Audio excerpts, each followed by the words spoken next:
मानहियो जान से छोड़बो नहीं आसान से मरलो पछीन के ले अइबो भगवान से।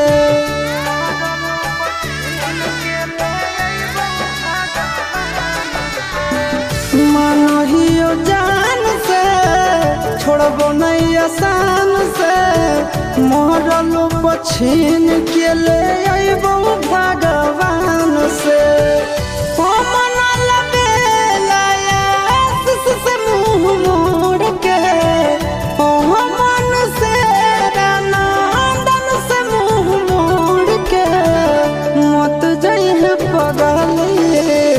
पगला के छोड़ के मत जाइए